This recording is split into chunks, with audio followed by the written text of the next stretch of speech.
Hi, I'm Jennet Ingle. I'm the happiest musician. If you're watching this on YouTube, please go ahead and click subscribe for me. And if you're listening to this on the Crush and Classical podcast, of course, make sure that you are subscribed because that way you always know when I drop a new episode. And it's easier for other people to find my channel and then to become themselves happier musicians. Thank you. Feeling great is not optional. It is not a nice to have. It is a must have to do the work that you want to do. As musicians, we have a very healthy instinct for the show must go on. I have been on stage feeling terrible. I have been on stage performing on my wind instrument with broken ribs. I have been on stage performing having shockingly recently, had wisdom tooth surgery.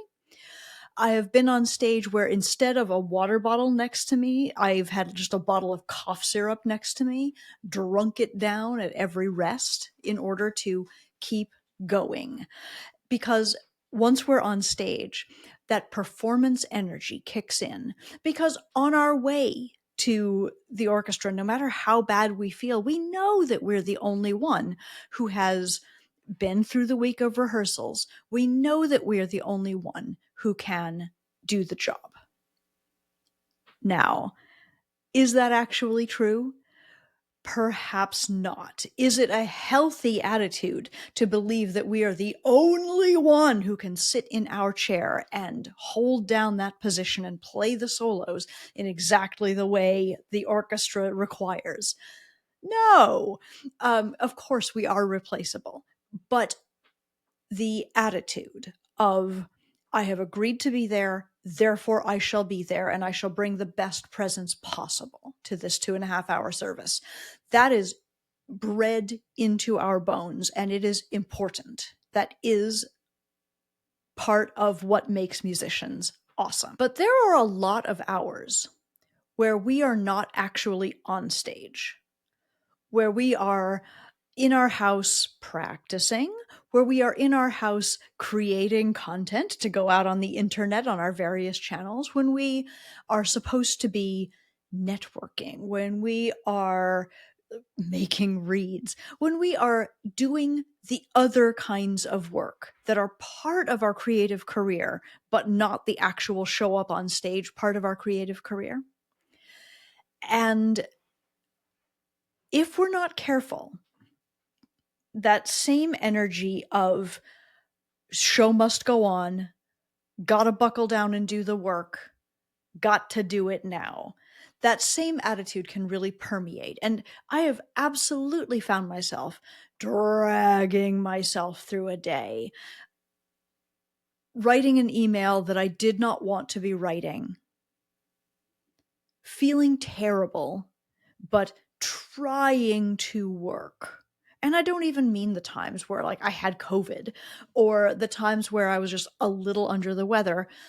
I just mean the times when I didn't have the energy. The energy was not right. I was not feeling creative. And yet I had committed to myself that I was going to put a blog post up, send out a piece of writing in my newsletter, publish a podcast at a certain time on a certain day. And I'm sure you also recognize this energy, the energy where like you're playing the same scales over and over again, but you're also simultaneously maybe playing a little addictive game on your phone between scales, or you're watching television while you drag yourself through what you think is required of you. I'm sure you know this energy where you're supposed to be writing an email to someone and you have every intention of writing it, but you like open your computer and you type a few words and then you're like, ugh, and it just feels so bad and so unwelcome. Or maybe the kind of energy where you're supposed to be writing program notes or scripting what you're going to say for this next presentation, for this next performance. And the creativity is just not there. You're dragging it out of yourself and you're seizing any opportunity to be distracted and to wander away and to eat food. And what I say is this: what if you were allowed to prioritize yourself instead of the work in situations like that? What if fixing the way you feel is more helpful than forcing the work to happen when you're not feeling it? Now, I don't mean, I feel so bad, I'm just going to go back to bed for the whole rest of the day. I don't mean indefinitely procrastinating and kicking the can on something that actually does have to be done. I am suggesting stop. Do sort of an internal scan and ask yourself, what do I need right now? I find that if I don't have the kind of creative energy that I need for the task, if I don't have the kind of stick-to-itiveness that is required for the thing I'm working on, whether that is making a whole bunch of reads or whether that is creating a podcast episode for you, if I don't have the right energy, it's much more productive to try to get myself the right energy than to try to drag myself through the task with a feeling of the show must go on. So I stop. I ask myself, what do I need? Maybe it's a walk outside. Maybe it's a nap. Maybe it's a glass of water. Maybe it's lunch. What could I do to help myself feel better? There's almost always something, right? There's something on your own personal thrive list that would make you feel better right now. And I bet it's not going to take you 2 weeks to accomplish that feeling better task.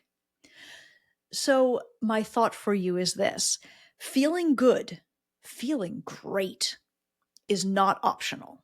Your body needs to feel good. Your brain needs to feel good if you are going to productively work. My gosh, this absolutely applies to practicing through injury as well, doesn't it? Or through soreness or aches.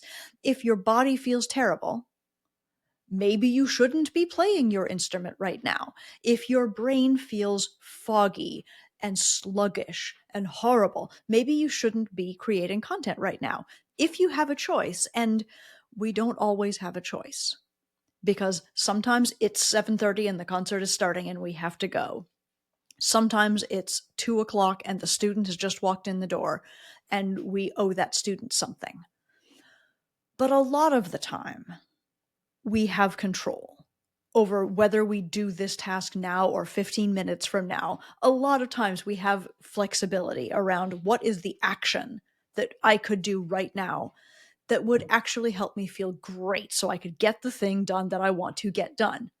Feeling great is not optional. Feeling great is a must-have if you are going to do the kind of creative work that you want to do. And also, it's more enjoyable to feel good in your brain, in your body, in your feelings, in your emotions, in your mental world. So if you're listening to this now and you're like, Jennet, stop harping on this, like, maybe ask yourself what that's about.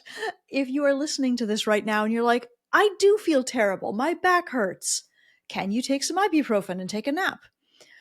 If you are listening to this right now and you're like, my gosh, I'm so completely motivated to do some exciting creative work right now, stop listening and go do that creative work. I want this message to be permission for everyone to take care of your own needs before you take care of the needs of your creative career. This has been a Happiest Musician Minisode. I would love to hear from you. How does this feel for you? What is making you say, well, that's fine for you, Jennet, but I can't do that. This isn't possible for me. What does that look like for you? You can email me from the link in the show notes from my website. You can reach out to me and hop on my calendar. We can have a little coaching call together. you can leave a comment underneath the YouTube video. I would love to hear from you. How does this sit? How are you going to take this on for yourself? And how can you spend your next day, your next week, your next month feeling great? Thanks so much for listening today. Have a great day.